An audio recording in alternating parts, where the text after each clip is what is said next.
I thought I'd post this to alert young men to the dangers of rushing into marriage.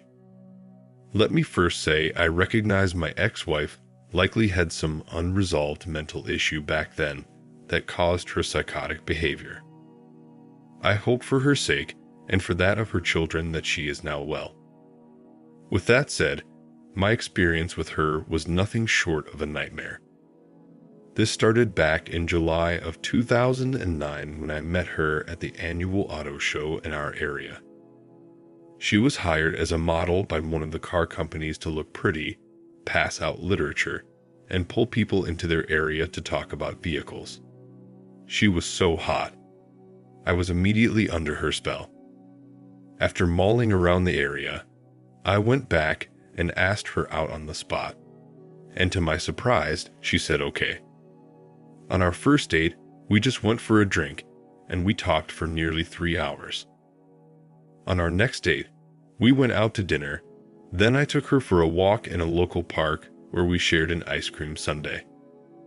At the end of the date, I took her back to her apartment and she invited me in. As soon as we entered her apartment, she closed the door and put her arms around my neck and started kissing me, and from there, things happened fast.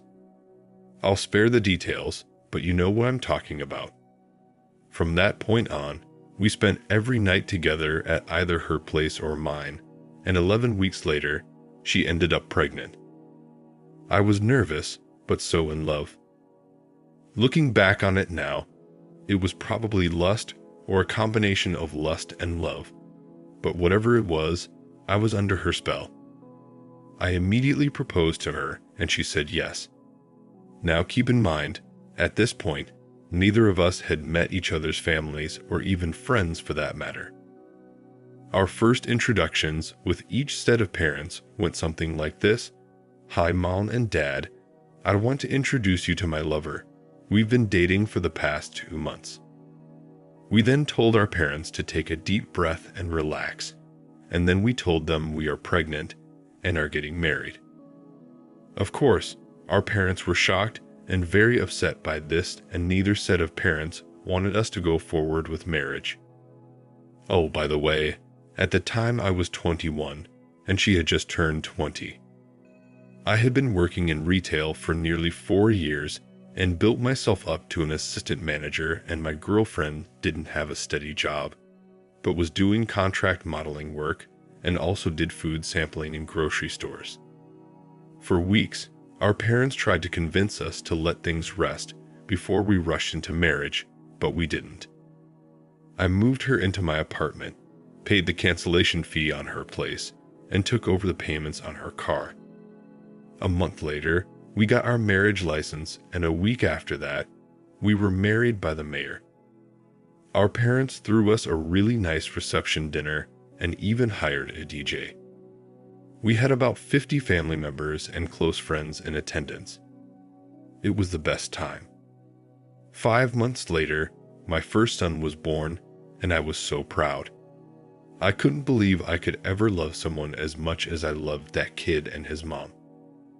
My focus was working hard and making money to support my family, which required long hours at work. Things paid off for me, and a year later, I was promoted to store manager with a nice increase in salary plus bonuses. Life was good, and right after I got promoted, we found out my wife was pregnant. I again was so excited about having another child, and we celebrated with family.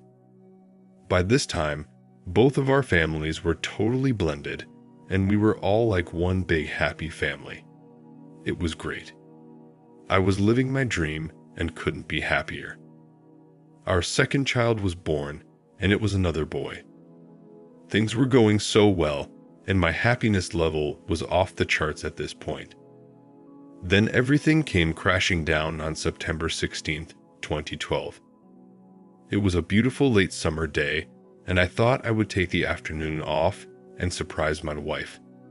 To keep the surprise, I talked to her just before leaving the store and told her I'd be home around 6 p.m. She sounded disappointed, and we talked next about what she was going to fix for supper. I left the store a little after 1 p.m., and stopped by a local grocery and bought a bouquet of flowers and headed home. When I got home, I noticed a car parked in front of our apartment, right beside my wife's car with the rest of the lot empty. I don't know why, but I instantly had a bad feeling. Something wasn't right here. I just talked to her, and she said nothing about someone stopping by, and I didn't recognize the car. I parked down the lot from our place and walked up to our front door. It was a beautiful day, so my wife had the living room windows open.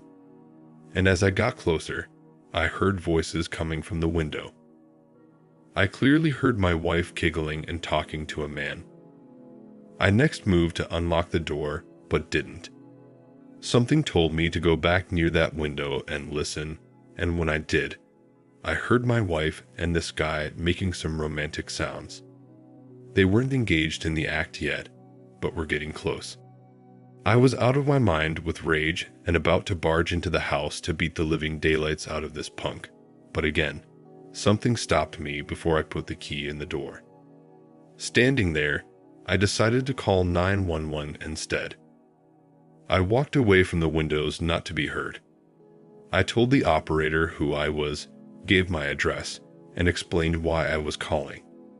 The operator asked what was my emergency, and I told her I was about to confront my wife and her lover and was afraid things would go poorly. She told me to be calm and to not do anything rash that I would regret later. I appreciated her talking to me as it calmed me down a little. She offered to stay on the phone until a policeman arrived, but I told her I'd be okay. I waited a couple minutes and the officer hadn't arrived yet, so I decided to open the door and walk in on them with the flowers in hand.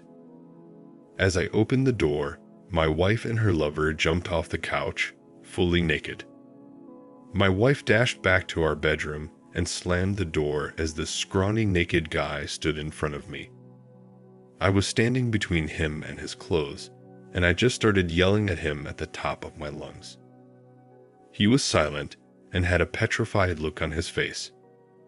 I was about to start smashing him, but thankfully, before I did anything stupid, the officer knocked on the door and I let him in.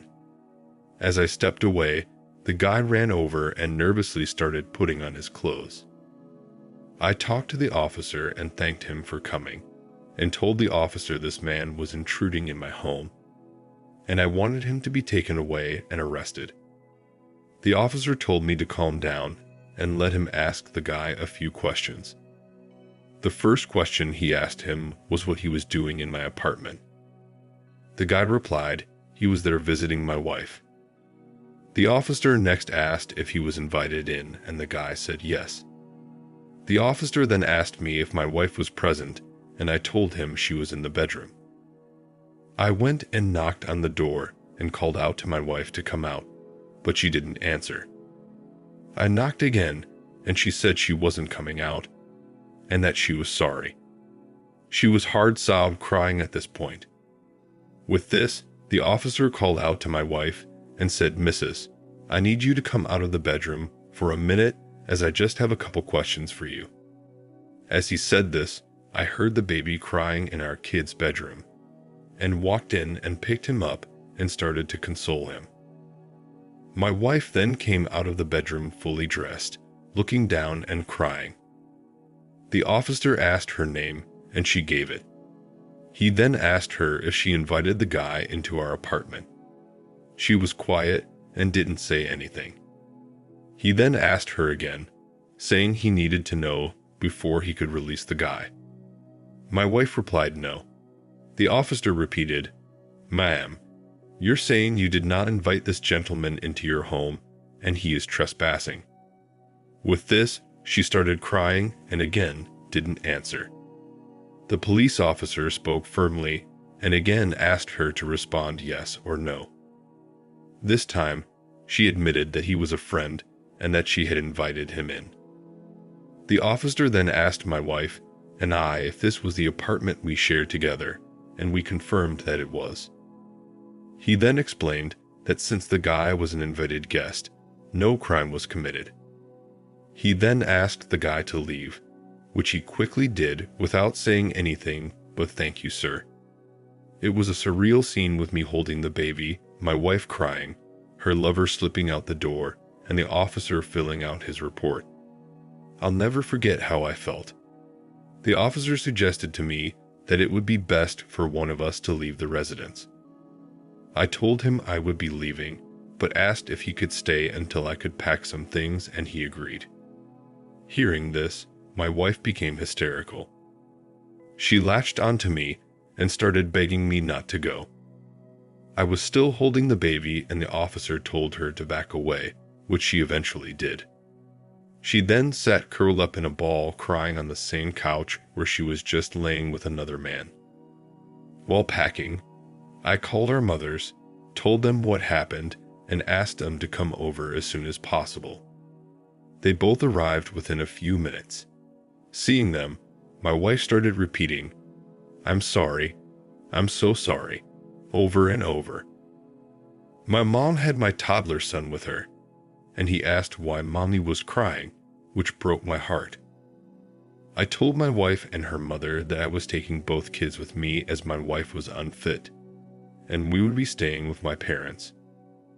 My wife pleaded with me to stay, but I refused. Then my mom and I, the two kids, and the officer left the apartment. It was the darkest day of my life. My wife called nonstop, ugly begging me to come home, but I ignored her. A few days later, I met with her at my parents' house. I sent the kids to her parents and had my parents on standby in another room as witnesses. I asked her who this guy was, when and how she met him, how long they had been having intimacy, how many times, and other questions along those lines. My wife just started crying again and telling me she was so sorry and how much she loved me. All the normal bull you expect from a cheater. She then started offering me some limited info, and I knew immediately she was lying. She told me this was their first and only time. I called BS and said she was too comfortable with him, that there was no way this was their first time. She cried and said it was actually their fourth time, and they met at a store. I asked her what store, and she told me the name of a grocery store 13 miles away. I asked her when she went there, and she said a month ago. I knew this was BS as well, as we have 4 grocery stores within 5 minutes of our apartment that we shop at all the time. I then remembered she had a job handing out food samples at that store last year. I told her, "You met him last year when you were out there working, didn't you?" She again started crying and said yes. I asked her if she had been doing this guy since then. She said no, they had just gotten together a month ago. I again called BS. She swore up and down that was the truth. At this point, I was getting nowhere with her, so I ended the meeting. She again begged me to come home, but I refused, stating I still needed time away from her and would be keeping my kids with me. She wouldn't leave, and I had to call her parents to retrieve her. As I was thinking things through that night, it hit me that everything she said about this guy was a lie. And then it dawned on me that my kids might not be mine, especially the little one. The next morning, I woke early and started researching DNA testing near me, and it turned out there was a lab in a little plaza just a half-mile from my parents' home. I stopped over as soon as they opened and spoke with one of the staff. She explained the process and the cost. I next called my insurance company, and they said they didn't cover DNA tests, which was over $775 with tax. I decided to go forward with the tests and filled out all the paperwork. The appointment was set for later that day, and I took my kids back, and we all got tested. The technician said that the specimens would be picked up that day, and I'd have the results back within a week. The technician then explained that the results are court admissible, not like some of the mail-in tests you see today online. I got the test back in a week and was destroyed. My oldest son was mine, but the little man was not. I was heartbroken. I quickly fell into a really dark place and became severely depressed. All I could think about was him. How could life be so cruel and unfair? I told my parents about the results, and they too were devastated. I explained to them that I would be filing for divorce, and that I wanted to keep this a secret until I confronted my wife. I then got a good lawyer and started the legal process. My lawyer was a real pit bull. She convinced me to not only move forward with the divorce and challenge of paternity, but also pursue the jerk, as she called him, for alienation of affection and paternity fraud. By this point, my wife and I had been apart for nearly 3 weeks, and she was begging me daily to come back home and recreate our family. At the suggestion of my attorney, I arranged another meeting with my wife at my parents' home, and there I confronted her with the DNA evidence. She tried denying it at first, saying it was wrong, but then admitted it was true. She then tried guilting me, saying, "He's your son, he loves his daddy, and you can't abandon him. You're on a birth certificate, so he's yours." With that, I told her that's not all that matters, and then handed her divorce papers. I then advised her that I would be filing a lawsuit against her and her lover to get my name removed from the birth certificate, and would be suing both of them for fraud. With this, she started begging and pleading again, saying she would never give me a divorce as we were soulmates. I shut that right down and told her she'd better get with her lover and work out a plan, or I'd be seeing both of them in court. I told her to leave, and she refused. So again, I had to call her parents to come over and get her.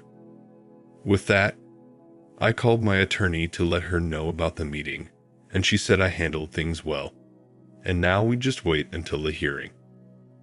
My lawyer told me hopefully she'll wise up and sign the divorce paperwork, and the jerk will voluntarily come forward and accept paternity and settle the alienation of affection lawsuit without going to court.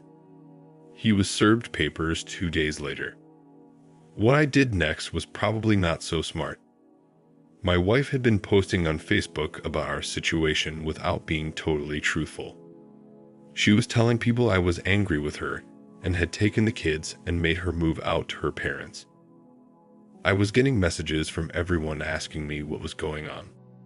So instead of answering each one privately, I made a detailed post on my Facebook, explaining why we were separated, who my wife cheated with, and that I was not the father of my youngest. I have over 1,500 friends online, so news circulated quickly, and I started getting messages of support from everyone. This embarrassed my wife, and she asked if I would take it down, and I told her no. Everyone needs to know the truth. 2 days later, my attorney called, and I told her about the post. She scolded me and said that was stupid. Then she gave me good news. She said the jerk's attorney called her and agreed to voluntarily accept paternity if DNA testing proves he is the bio father, and also to settle the alienation of affection lawsuit for $5,000 if I drop the civil suit. My attorney explained this is really an ideal outcome, as husbands are normally on the hook unless another man voluntarily comes forward and accepts paternity. She went on to explain that getting a settlement in an alienation of affection case in our state is very rare and that I should accept the offer. I did, and we moved forward with getting everything finalized. The paternity case came up first in court. I thought it would be an easy process, but the judge made us jump through multiple hoops. After the initial hearing, the judge delayed issuing a decision on the case for 30 days to review all the information and state law before deciding. When we came back for the final trial, the judge asked the jerk and his attorney a series of questions that had my blood boiling. The judge first asked if he knew the child was his before the DNA test confirmed it was. His attorney started hemming and hawing. The judge had to order him to give a yes or no answer, and his attorney answered yes. He then asked when he knew, and the attorney responded that his client knew about a month after birth. The judge then asked how he knew, and the attorney responded that my wife told him. The judge asked if he ever visited the child. The attorney responded that he had visited every month for the past 4 months. The judge then turned to my wife and asked her if what he said was true. She looked down and said that it was. Learning all this made me sick, and again my mind filled with rage, but I kept my composure. In the end, my name was taken off the birth certificate. We then convened a meeting in a side office at the courthouse where we signed the settlement papers, and I was handed the $5,000 settlement check by the jerk's attorney. It was all finally over, and I felt a sense of relief as I walked out of the courthouse. While I felt happy at first, a deep darkness soon filled my heart when I realized my precious baby boy was no longer mine. I felt so terrible that I sat in my car for over 2 hours before I could muster the strength to drive away. When I got home, I laid in bed and was staring at the ceiling and didn't get up for 12 hours. My wife was a monster, and by that point, I looked forward to divorcing her and getting the witch out of my life. But giving up that baby was the hardest and worst thing I ever had to do. Our divorce was final 2 months later. We split custody 50-50, and I returned to the apartment and lived there until the lease expired. My ex and the kids lived with her parents. I paid her partial child support and 1 year of alimony. I know this part is not fair, but I was fine paying it as I wanted to make sure my kid and his little brother were well taken care of. Unfortunately, the saga with my wife did not end there. Instead, she started stalking me right after the divorce and did so for nearly 3 months. She didn't do anything crazy. It's just that daily she'd show up at my store and sit outside in her car. She'd do the same when I came home. Oftentimes, she'd be in the parking lot sitting in her car or would show up shortly after I arrived. Also, during this period, she would text me multiple times a day, saying she loved me and the kids miss me. I never responded unless it was regarding my kid. She also sent me 2 long emails and a 17-page handwritten letter professing her love and sorrow, and saying all the things she would do for me if I would just give her another chance. She was using my son and the little guy as leverage to guilt me, which really broke my heart and choked me up every time she mentioned them in her messages. I spoke to her parents, and the 3 of us tried to rationalize with her, but it didn't work. Things all came to a head one day when I arrived home from work and she was parked outside my apartment with both kids in the car. Seeing them, I walked over to the car and she got out holding the baby in her arms and my son by his hand. She said the boys missed their daddy and wanted to see me. I asked her what she was doing, and with that, she started crying, handed me the baby and my son, and drove off in her car. I called her parents to tell them what happened and to let them know I had the kids. I told them I'd keep them for a couple of hours and bring them back before bedtime. When I went to drop them off, her parents told me she didn't come home, and they can't get a hold of her. She never came home that night and never returned any calls or texts. She finally came home at 11 a.m. the following day. Everyone was worried sick about her, thinking she may have harmed herself.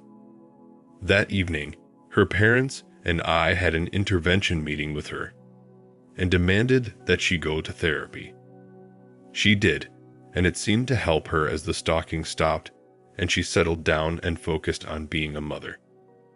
To bring this story to a close, I'm remarried now to a great woman who I met through work. We had a little girl last year and were very happy with each other. Shortly after I got remarried, My ex-wife announced that she was pregnant with a guy she had been dating for just a couple months. Sound familiar? They ended up getting married, and he's actually a really good guy. We talk a couple of times a month when I drop off or pick up my kid. He's a good stepdad to my son and the little guy, which is a huge relief to me. My ex-wife seems to be settled and happy now too, and I am happy for her. The sad thing is, her relationship with her now husband all started with lies. She initially told him I was the father of both kids, and that I left her to live the single life. After he started learning more of the truth, she then told him I was not the little guy's father, and said she had him with the jerk after we divorced. Eventually, she told him the whole story after her parents outed her lies. How do I know this? Her husband called me one day and asked if we could meet for a beer. I agreed, and that's when he asked me to tell him the truth about what happened between me and my ex-wife, his now wife, since she had changed her story 4 times. I told him everything, and thankfully, what I said matched completely with the last story she told him. He seems happy with her. He loves their newborn son, and he takes good care of my son and the little guy, so everything is all good there.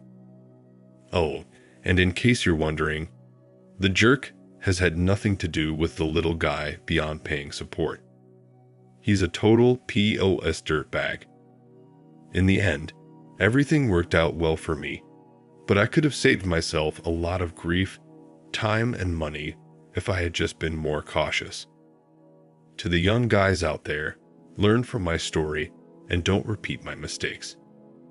There are good women out there. You just have to look long and hard to find them and then proceed with caution. Keith. Thank you for watching. Like, comment, and subscribe if you enjoyed the video. Until next time, I'll see you again. Take care.